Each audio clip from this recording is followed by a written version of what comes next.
Welcome to UK. Welcome to UK mga higala. Cause I've been living life right like I could just die any minute. Going for a ride down the side, PCH country limit. I don't need a guide, follow lights, take me where I wanna visit. Are you alive? I'll just breathe. So ayun mga higala, kakarating lang namin ni Erwin dito, no? So may mga naririnig na kami ng mga grabe ang lamig. Ano kayo ng masyadong islang. Hindi ko naiintindihan yung iba mga salita. Bisaya man gapon. Islang lang sila. So ayun, yan. Ano siya? Maginaw. Maginaw, pero yung nasa harapan namin parang wala lang ano. Basta nakadamit lang parang so ito kami habang Call, wala ka gitog na call. Call, hindi ka giniginaw call. Uy, nakaputi. maula mo. Oh, maulan, di man. Hindi ah. Ya, kalitra na mo taning ulo sa paan ninyong doon. Thank you Lord Jesus. Safe travel namin. Safe yung journey namin. So, thank God. I-chat na ni mo si Kuan. Wala may wifi din. Ay, isulod na to ang SIM. Sige. Kita sa Mi Plus Star kay pasok namin yung SIM na binigay sa amin. How about here? So, pasok na namin yung SIM namin. Kasi ano, walang signal yung mga phone namin. Meron naman naka-roaming na pero ano pa rin. What are you talking about? Walang Hey, data. mate, what are you talking about, mate? Tangina, nag-miss lang na yun. Parang ko gago. So, ito yung SIM. Yung binigay sa amin. Anong sign? Same. Ito yung sign namin. Lah, diretso na po sila sa kaino. Asa? Narga na po, wala ang gika po yung makina na nun. Mo, bari Qatar Airways mo na. Ay, tama kayo. Lagi ka po, magpahulay na sila eh. Sabi ni, akala ni Erwin, yan yung sinakyan namin kanina tapos may papasok daw. Hindi niya alam, Qatar Airways yan. So yung oras dito is 8 pasado na, kaka-8 lang. Ano yun? 26 na no? No? 26. So April 26, 8 AM na nakalapag kami rito sa UK, Manchester. Kakatapos lang ng winter dito. So ngayong season is spring. Yan. So sa susunod na buwan, summer na sa kanila dito. Chinat mo na si ano? Si Miss Annie? Ha? Chat na natin. Na-chat na ni mo. So, na-data. Okay, so chinat na niya si Miss Annie yung magsusundo sa amin papuntang accommodation namin. So yun, katatapos lang namin nag-interview sa immigration sa taas. Nasa baba na kami ngayon para kunin yung mga bagahe namin. Ayun, nandun. So ayun, medyo nakakaba rin. Oo. So kuha kami dun ng ano.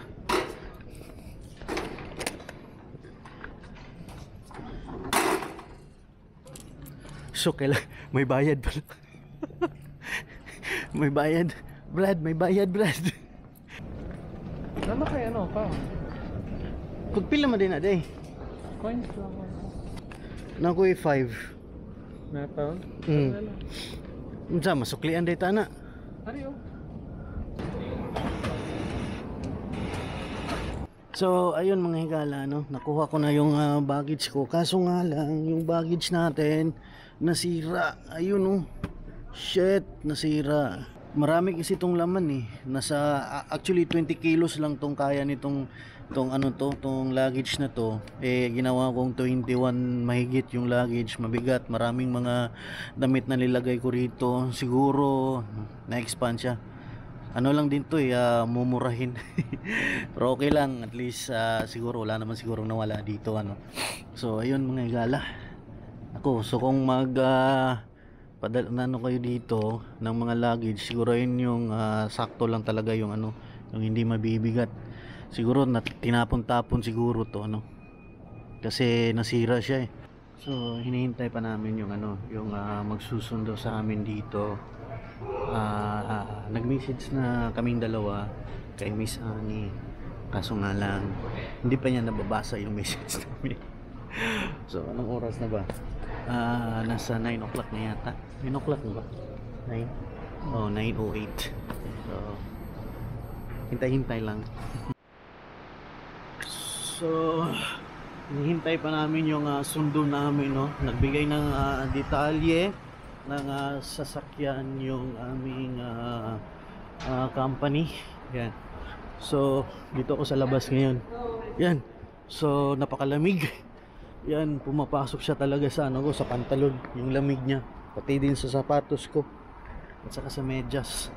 Lamig dito, spring. Kakatapos lang kasi ng winter dito. So, yun. Lamig. Talaga yung ko, hood, saka sombrero. Pag hindi ako nag-hood, yung batok ko masyadong malamig. Yung kamay ko nga, lumalamig na siya. Welcome to UK. Welcome to UK, mga higala. So, tinitingnan ko yung mga plate number ng sasakyan dumadaan. Kulay puti daw eh. So, ayun. Hinihintay ko na lang. Grabe ginaw. Tsaka yung airport nila dito, hindi masyadong maraming tao, kunti lang, hindi crowded. So, ginaw, ano ba yung sa sobrang ginaw, nawawala ako. Nawawala yung utak ko sa sa usapan natin, Pasok muna ako kasi malamig masyado dito kaysa sa loob.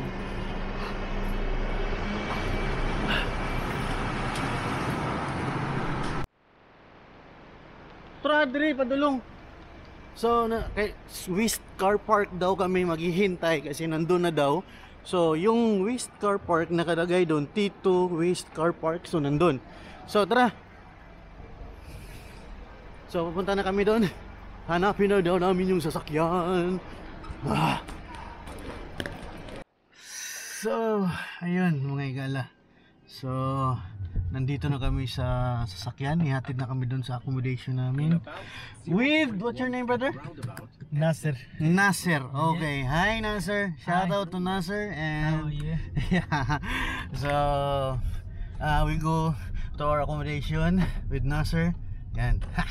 Yes, we English will na be there in about 50 minutes. 15 minutes? 50. 55. So almost 1 hour.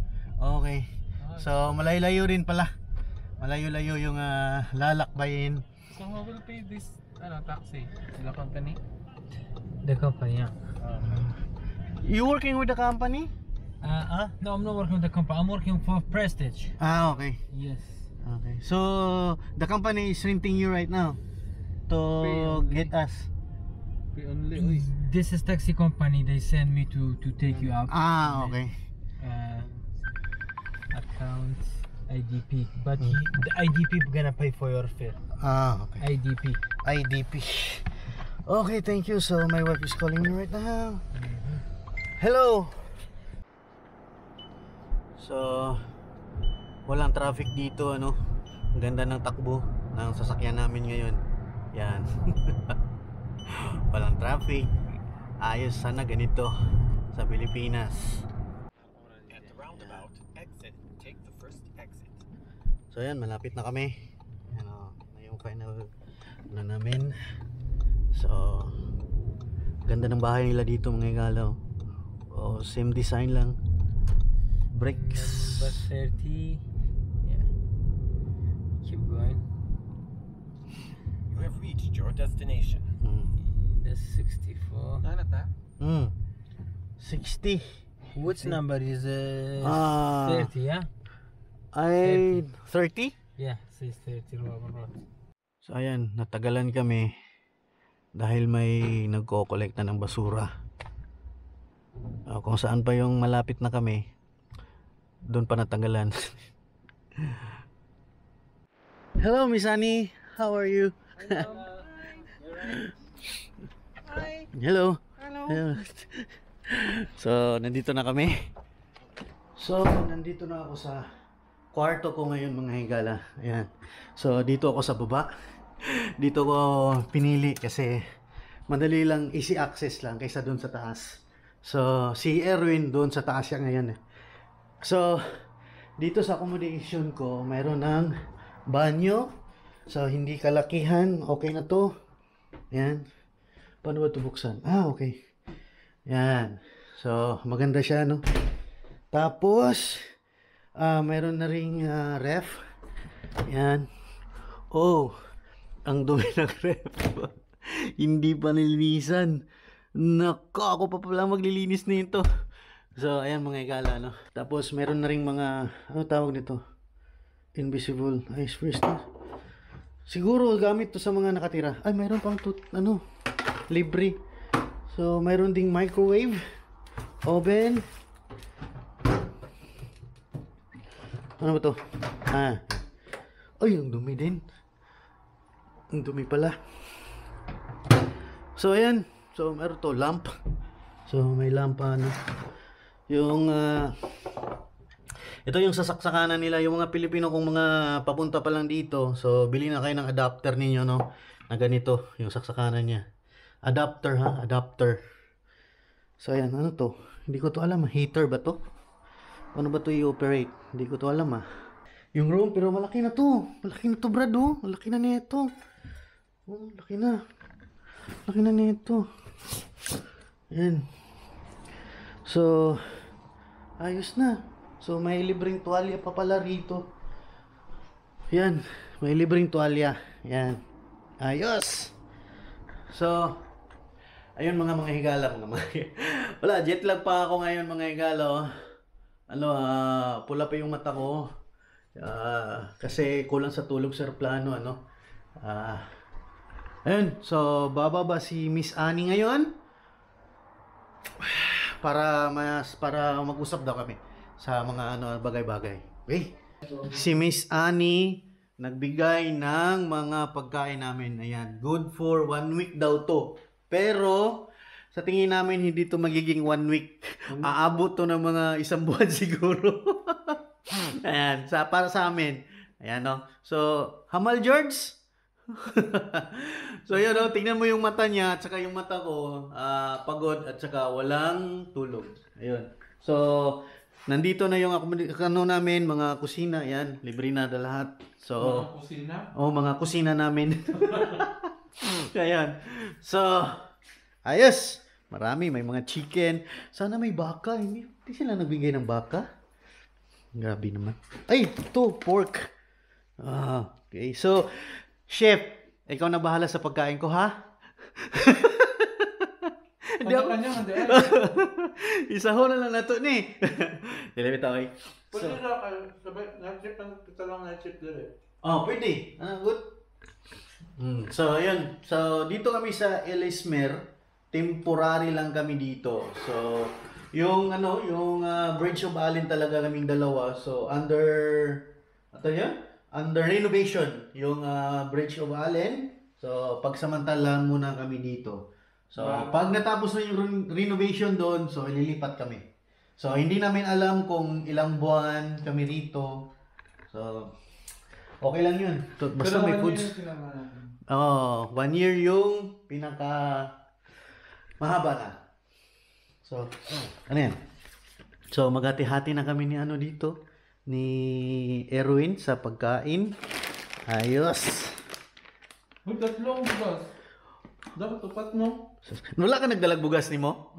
Ikaw. Nagdala ko. Duha na lang ako, 2 ka kilo ra pud ko gidala. Okay ra gud. Isa lang. Ang bugas ba? So, ayun.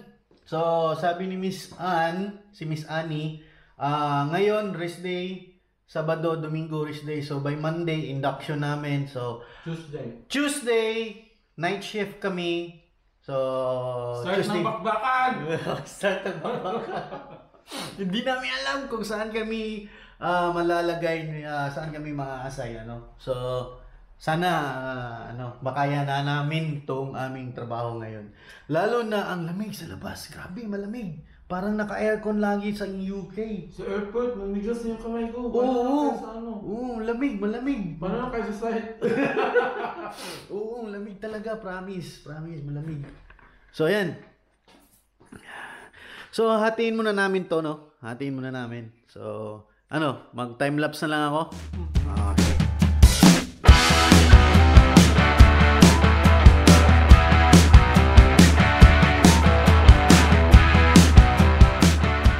So ayun no, magcha-charge sana ako pero nakalimutan ko pala yung bag ko na kunin doon sa sa sasakyan.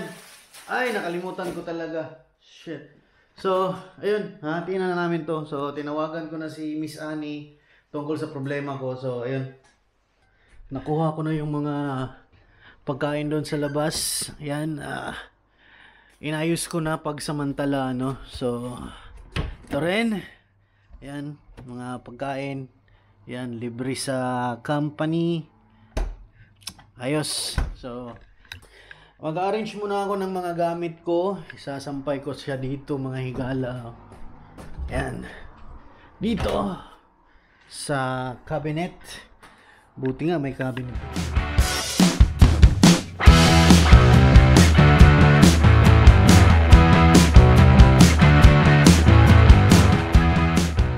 So yun, medyo napagod ako sa kakaayos muna ng mga gamit. Yan, so nandito na yung laptop ko. Na-open ko na. So ready for editing and transferring the files. And also yung natin, yung documents, passport. Tsaka yung mga padala pala ni Rosalio magsinulog. Ayan, shout out sa iyo, Brad. Nandito na yung mga mga pinadala mo. Tapos ito rin. So kung kailan sila pupunta rito, baka bukas siguro or sa Sunday pupunta sila rito, bubuksan namin yan.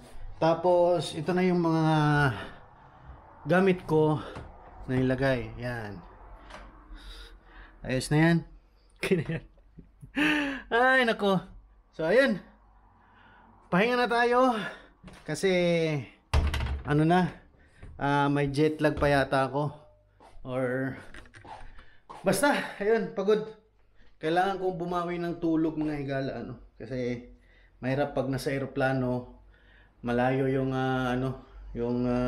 biyabihin, lalo na kami doon sa Hong Kong, 9 hours kami naghintay doon. So pahinga muna tayo, bawi tayo ng lakas. Siguro bukas na lang kami pupunta ng Baguio. Baguio. Jet lag pa talaga ako. So yun, bukas na kami pupunta ng bangko. Ayan. Para maayos namin yung ATM. So ayun.